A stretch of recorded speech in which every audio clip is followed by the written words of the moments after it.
부부 사이에서 이제 아들이 하나가 태어났는데요. 그 부부가 싸움할 때마다 너만 없으면 헤어지겠는데 너 때문에 산다 라고 그 자녀에게 계속해서 엄마 아빠가 얘기하는 겁니다. 그 이 아이는 사랑의 결핍이 있어요. 그러면서 먹는 것으로 이제 충족을 하려고 음식에 식탐을 합니다. 그리고 그것을 다 소화하지 못하고 가서 화장실에 가서 그것을 또 다 오바이트를 해요. 우리 모두는 하나님의 가장 귀중하고 사랑받는 존재로 하나님이 태어나게 하신 줄로 믿습니다. 그래서 자기가 높은 자존감을 가져요. 나는 귀중한 사람이다. 나는 하나님의 사랑하는 사람이다. 나는 우리 엄마 아빠가 가장 사랑하는 아들과 딸이다. 믿으시면 아멘 하시기 바랍니다. 성경에 예수님이 칭찬하신 사람들이 많이 있습니다. 가나안 여인 믿음을 보시고 칭찬하시고, 또 백부장의 믿음을 보시고 이스라엘 중에서 이만한 믿음을 내가 찾아보지 못했다. 내 믿음이 너를 구원하였다. 고 하면서 그 백부장의 하인을 치료해 준 사건도 우리가 볼 수 있습니다. 그런데 또 성경에 예수님이 칭찬하시고 기뻐하신 사람이 나오는데, 오늘 본문에 나다나엘이라는 사람입니다. 나다나엘. 바로 이제 오늘 이제 42절까지 35절부터 12제자를 선택하시고 12제자예요. 선택하시고 이제 이 나다나엘은 평범한 사람입니다. 예수님이 12제자의 이름에도 들어있지 않는 사람인데 예수님이 참 칭찬을 하셨어요. 빌립이 나다나엘을 찾아가서 모세와 선지자들이 예언한 메시아를 만났다고 하면서 이제 전도를 합니다. 전도. 바로 와보라. 이때 나다나엘이 뭐라고 하나요? 나사렛에서 무슨 선한 것이 나겠느냐고 하면서 믿으려 하지 않습니다. 우리 예수님 앞에는 나사렛 예수라고 하는 그 나사렛 이제 이름이 붙여지죠. 나사렛에서 자라나셨습니다. 예수님이 태어난 곳은 어디시죠? 예수님이 태어나신 곳 베들레헴. 예수님이 돌아가신 곳은 또 어디세요? 예수님 돌아가신 곳 예루살렘에서 돌아가셨죠. 나사렛은 거룩하다는 뜻을 가지고 있습니다. 그러나 그 의미는 아이러니컬하게도 그 주민들의 생활 수준 환경면에서 이스라엘 사람들이 생각하는 것과 어울리지 않습니다. 나사렛의 당시의 자연환경을 볼 때 지리적으로 갈릴리 지역에 있으면서 예루살렘으로는 북으로 91km, 갈릴리 호수에서 남서쪽으로는 24km, 갈멜산 지중해에서 32km 떨어져 있고 해발 433m에 위치해 있습니다. 지형으로는 산으로 둘러싸여 있는 분지이며 기후는 온화하고 식물을 재배하기에 적합한 강우량을 갖고 있습니다. 예수님 당시 마을은 작고 고립되어 있었습니다. 그러면 나사렛 마을이 우리에게 주는 교훈이 무엇이냐?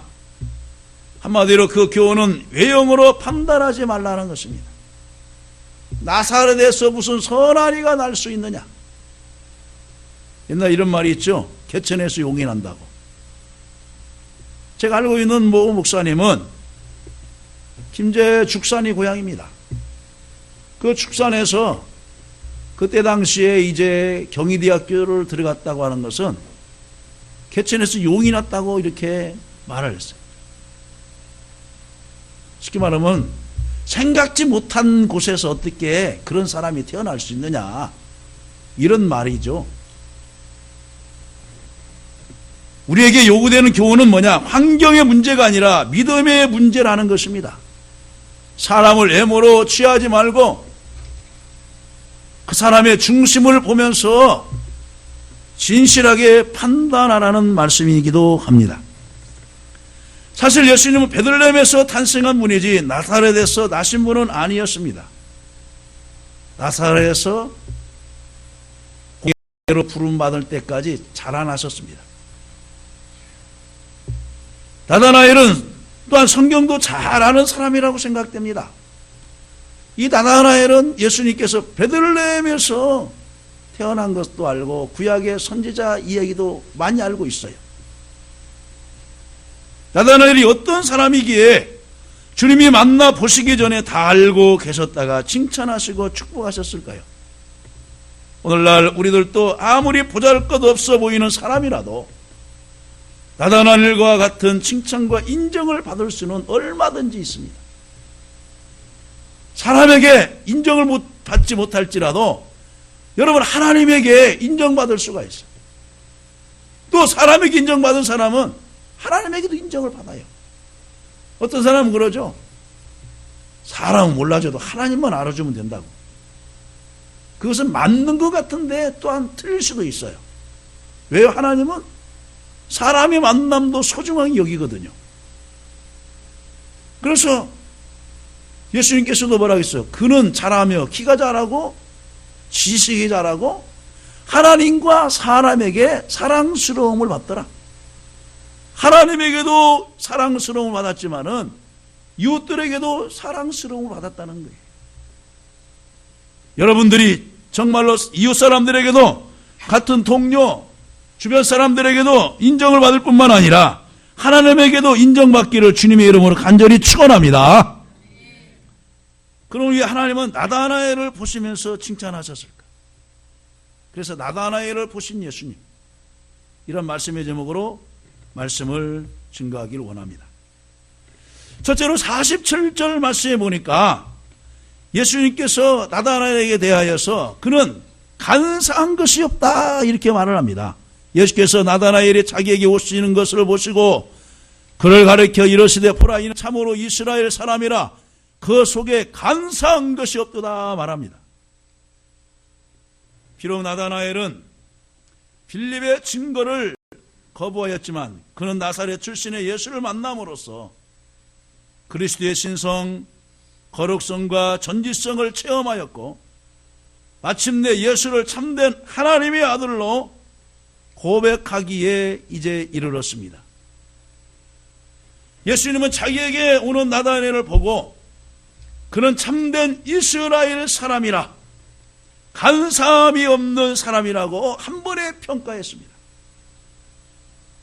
여기서 참 이스라엘 사람이란 하나님의 언약을 갖고 있으며 그 언약을 믿고 있을 뿐 아니라 언약의 성취를 소망하는 사람입니다. 저와 여러분들은 하나님을 아버지로 섬기고 있죠. 예수를 구주로 섬기고 있습니다.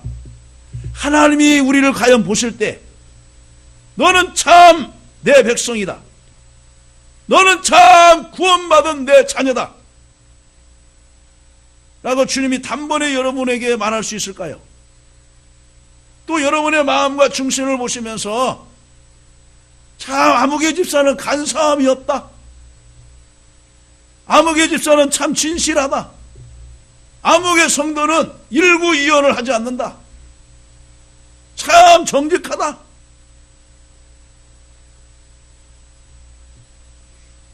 이 나다나엘은 예수님을 만난 적도 없어요. 그런데 예수님이 한 번에 보고서 그렇게 말을 합니다. 바라옵고 원하옵는 것은 여러분들이 참 하나님의 사람이 되기를 간절히 바랍니다. 여러분 속에 간사함이 없는 진실한 마음이 있기를 간절히 바랍니다. 빌립에게 이끌려서 예수님께 나아오는 것을 보신 예수님께서 첫마디로 칭찬합니다. 그는 두 마음을 품은 적이 없을 것이고 오직 하나님 한 분에게 마음을 의지하였기에 간사함이 없다고 주님은 아마 칭찬하셨을 것입니다. 이러한 자를 두고 상고할 것은 예수님의 교훈이 있습니다. 마태복음 5장 8절 말씀에 보면은 마음에 청결한 자는 복이 있나니 저희가 하나님을 볼 것이미요 라고 말하고 있어요. 진실한 자, 깨끗한 자, 정직한 자, 거짓이 없는 자, 그 사람이 간사함이 없는 사람이고 마음이 청결한 사람이고 하나님을 볼 수 있다는 거예요. 하나님을 만날 수 있다는 겁니다. 여호수아서 14장 7절에 보면 구약에서 간사함이 없는 성실한 사람이 소개되고 있습니다. 내 나이 40세에 여호와의 종 모세가 가데스 바네아에서 나를 보내어 이 땅을 정탐하게 하였으므로 내가 성실한 마음으로 그에게 보고하였고 라고 소개되는데 그 인물이 누굽니까? 갈렙입니다. 갈렙. 여기서 성실하다는 단어의 영어를 보니까 faithful, 충성스럽다, 책임감이 강하다, 진실하다, 신실하다라고 하는 그런 뜻을 가지고 있어요. 그랬기에 여호수아와 갈렙 두 사람은, 다른 사람은 다 가나안 땅을 못 들어갔을지라도 가나안 땅에 들어갔어요. 그리고 평생 여호수아 옆에서 보호자로서, 동역자로서 시기하거나 질투하지 아니하고 협력하면서 하나님의 뜻을 이루어갔어요. 우리는 때로 교회 안에서 믿음 생활하면서 상대방이 잘되고 상대방이 무슨 일을 하면은 여러분 시기하고 질투하는 경향이 있어요. 여러분 이것이 하나님을 섬기는 사람으로서 가져야 할 마음입니까? 잘해주고 격려해주고 칭찬해주고 인정해주는 것이 하나님이 기뻐하시는 줄로 믿습니다. 그는 정직한 사람이요 교활함이 없는 사람입니다. 솔직한 사람이자 음흉하거나 거짓된 사람이 아닙니다. 이중인격자의 소유주도 아닙니다. 앞에서는 칭찬해주고 뒤에 가서는 흉보고, 앞에서는 박수해주고 뒤에 가서는 손가락질하고, 그런 사람이 아닙니다. 두 얼굴을 가진 사람이 아닙니다. 숨기는 것이 많은 이순자가 아닙니다. 시편 15편 1절과 2절 말씀에 보니까 여호와여 죄 장막에 머무를 자 누구오며 죄 성산에 사는 자 누구오니까 정직하게 행하며 공의를 실천하며 그 마음의 진실을 말하며 라고 말하고 있습니다. 하나님이 어떤 자와 함께하고 하나님이 어떤 자에게 가까이 하느냐? 정직하게 행하며 공의를 실천하며 그의 마음에 진실을 말하며라고 말하고 있습니다. 다윗은 정직한 자였고 진실한 자였습니다. 시편 145편 8절 말씀에 보니까 여호와께서는 자기에게 강구하는 자 모든 자 곧 진실하게 강구하는 모든 자에게 가까이 하시는도다 그랬어요. 하나님 앞에 기도할 때도 진실하게 하는 거예요. 이중으로 하지 아니에요. 대표 기도 나와서는 진실하게 하는 것 같지만은 돌아가서는 헛되이 사는 것이 아니에요. 기도했으면 기도한 대로 살아야 돼요. 내가 말했으면 말한 대로 살아야 돼요. 약속을 했으면 약속을 지켜야 돼요. 그 사람이 진실한 사람이에요. 잠언서 19장 9절 말씀에 보면 거짓 증인은 벌을 면하지 못할 것이요 거짓말을 뱉는 자는 망할 것이니라 그랬어요. 우리 열심히 믿으면서도 그냥 시간만 있으면 거짓말하는 사람이 있어요. 금시 진실이 드러나는데도 해요. 그 거짓말도 습관성입니다. 절대로 못 고칩니다. 잠언서 14장 25절에 진실한 증인은 사람의 생명을 구원하여도 거짓말을 뱉는 사람은 속이느니라 그랬어요. 여러분 하나님 앞에 진실하게 살도록 여러분 힘쓰시기를 간절히 바랍니다. 이선하면서 성공하는 것 같지만 그것이 아니에요. 하나님에게서는 뭐냐? 부족해도 못나도 가난해도 진실한 사람은 하나님 원하시는 거예요. 가룟 유다는 이중인격의 소유자였습니다. 예수님과 같이 있을 때는 예수님을 따르는 것처럼 하고 대제사장과 바리새인들이 있을 때는 예수님을 팔 생각으로 논의하고 또 제가 그 키스하는 사람, 입 맞추는 사람이 우리 선생님입니다 하면서 이미 암시하는 표를 알려주기도 했어요. 아나니아 삽비라처럼 자신을 속이는 자가 아니었습니다. 하나님은 진실하고 정직한 사람을 원하시는 줄로 믿습니다. 예수님께서 세상에 계실 때 세리나 장녀 강도라도 가림이 없이 있는 그대로 솔직하게 나오는 사람은 하나님 나라에 가깝다 하시면서 받아주셨지만 경건한 척하면서 했던 바리새인과 서기관들은 예수님이 책망을 하셨어요. 책망을 하셨습니다. 바울 사도 옆에서 사역을 도왔던 영적인 아들 디모데가 있습니다. 그런 디모데를 선택할 때 디모데후서 1장 5절 말씀 보니까 그 속에 거짓이 없는 믿음이 있다 그랬어요.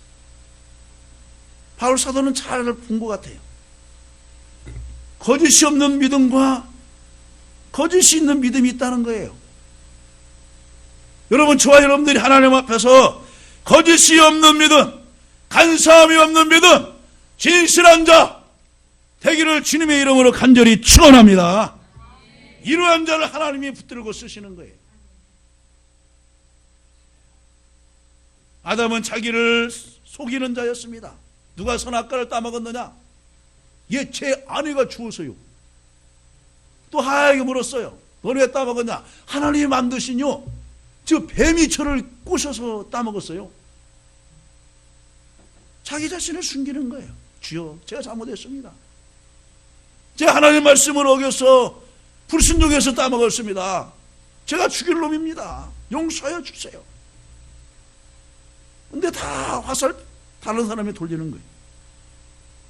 아간도 게하시도 자기를 다 속였어요. 결국 그들의 최후의 결말이 어떻게 됐습니까? 비참하고 끝나지 않았습니까? 그러나 다윗은 범죄했습니다. 나단 선지자가 바로 당신입니다. 그 자리에서 무릎 꿇고 회개했어요. 그러기에 하나님이 그 실수를 도리어, 그 이기를 도리어 기회로 만들어 사용하셨어요. 그 다음에 두 번째로 나다나엘은 예수님을 간절히 기다린 자입니다. 49절 말씀에 보면 나다나엘이 대답하되 랍비여, 당신은 하나님의 아들이시여 당신은 이스라엘의 임금이로소이다 라고 그랬어요. 그는 메시아를 간절히 사모하며 기다린 자였습니다. 시편 107편 9절에 저가 사모하는 영혼을 만족해 하시며 줄인 영혼에게 좋은 것으로 채워주심이로다 말씀했어요. 간절히 사모하고 열렬히 추구하는 자에게 하나님이 만나주시고 은혜를 주십니다. 예레미야 29장 13절 말씀에 보니까 너희가 온 마음으로 나를 구하면 나를 찾을 것이요 나를 만나리라.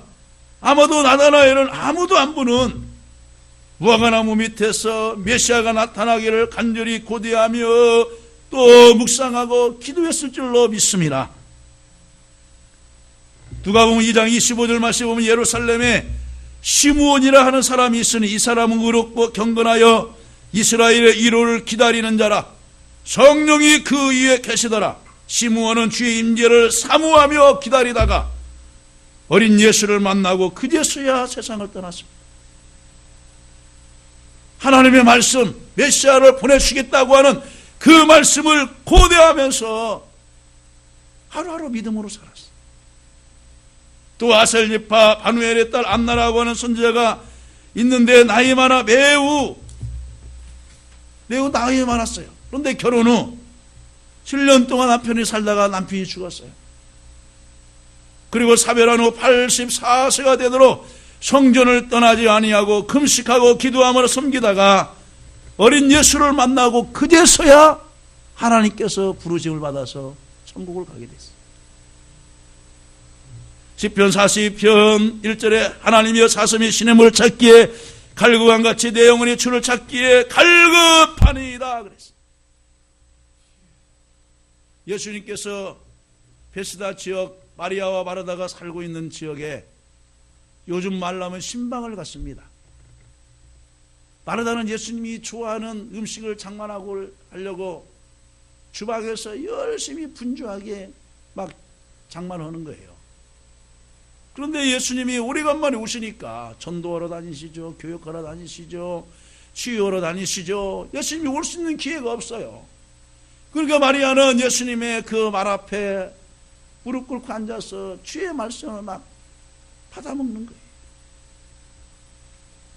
여러분들에게 하나님의 말씀을 사모하는 열정이 있기를 주님의 이름으로 간절히 축원합니다.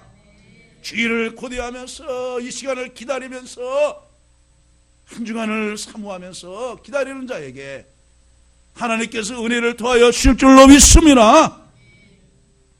엘리사는 은혜와 능력을 사모했어요. 엘리야가 이제 하나님의 부르심을 받아서 승천하기 전에 내가 내게 무엇을 줄까? 주여 저에게 갑절의 영감을 주기를 원합니다. 주의 종에게 영감이 얼마나 필요합니까? 능력이 얼마나 필요합니까? 저에게 돈을 주옵소서, 저에게 명예를 주옵소서 라고 구하지 않았어요. 저에게 갑절의 영감을 주옵소서라고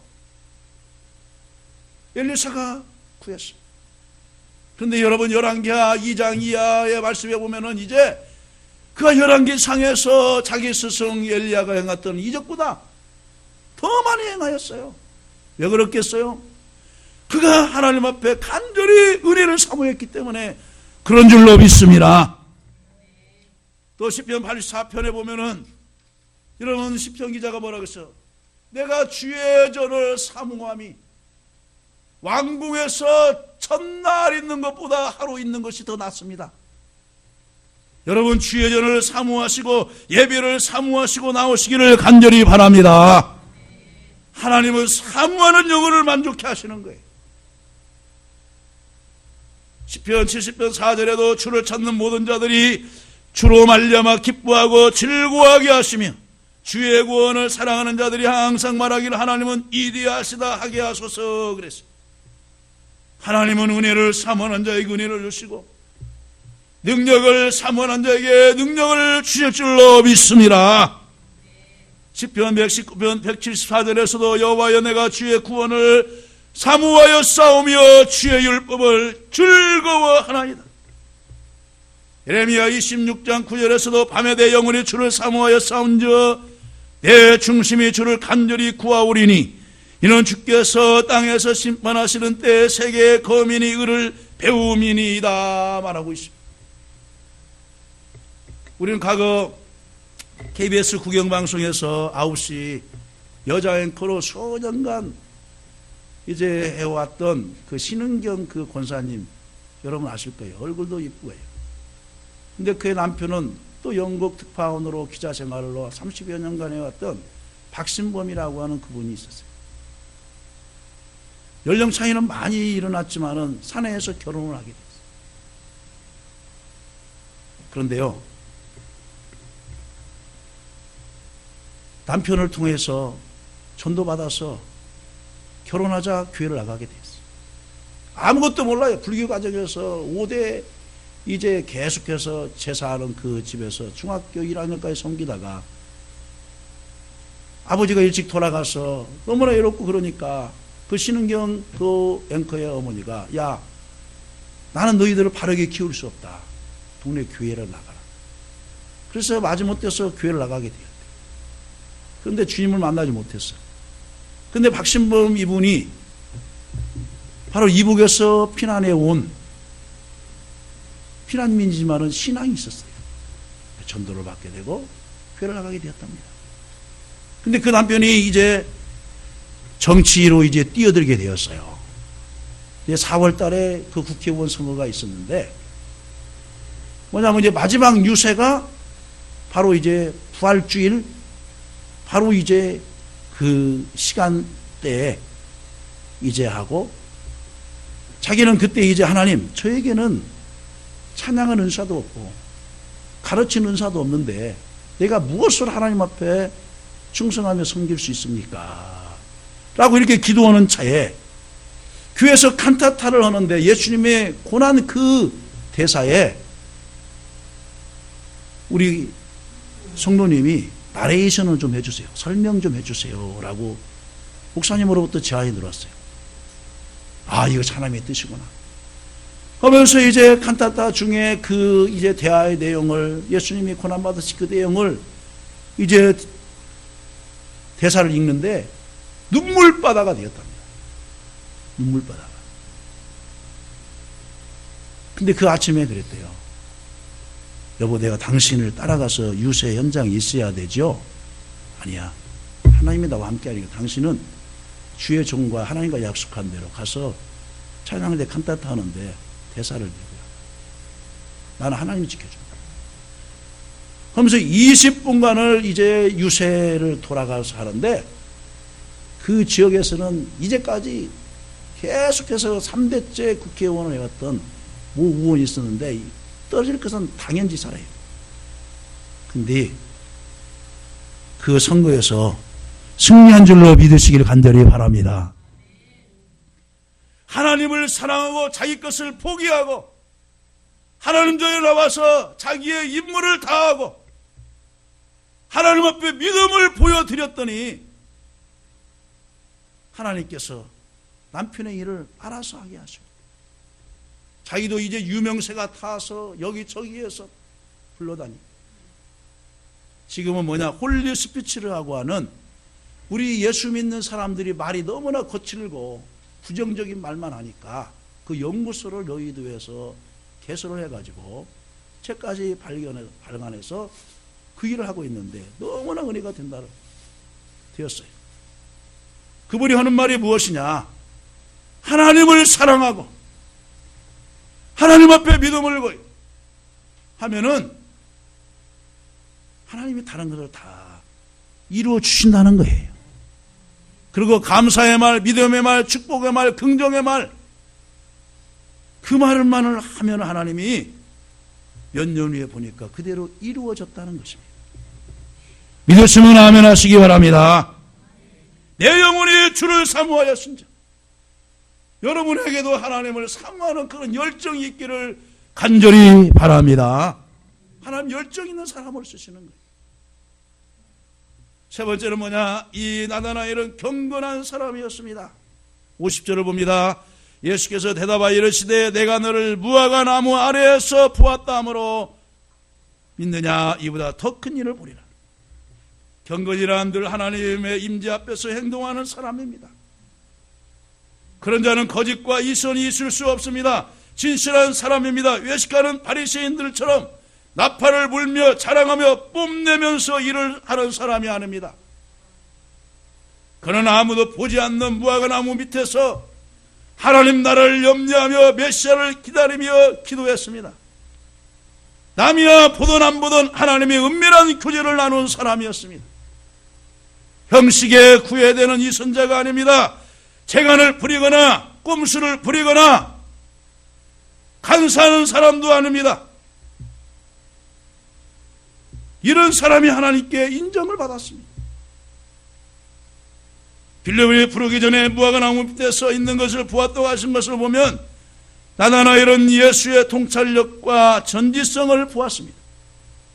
예수는 나다나엘의 마음을 완전히 잊고 있었을 뿐만 아니라 그의 육신적 생활까지 통찰력도 가지고 있었습니다. 욥은 온전하고 정직하고 하나님을 경외하면서 악에서 떠난 자, 바로 하나님 앞에서 경건한 사람이었습니다. 경건한 사람도 물론 시험이 찾아옵니다. 고난도 찾아옵니다. 그러나 하나님이 합력해서 선을 이루는 줄로 믿습니다. 사도행전 10장 2절의 말씀에 보면 그가 경건하여 온 집안과 더불어 하나님을 경외하며 백성을 많이 구제하고 하나님께 항상 기도하더니, 이 사람이 누구냐? 고넬료라고 하는 사람이 당시 이달리아 부대의 백부장이었습니다. 그런데 하나님을 섬기며 경건한 사람이었어요. 자기 이치를 가지고 남용하지 않았어요. 갑질을 하지 않았어요. 자기의 있는 힘으로 힘없는 자를 누르지를 않았어요. 도리어 인자한 마음으로 섬기고 자기 부하들을 섬기고 도리어 구제하고 근무 시간에도 제9시 기도 시간을 정해서 오후 3시에 우리나라로 기도했다는 거예요.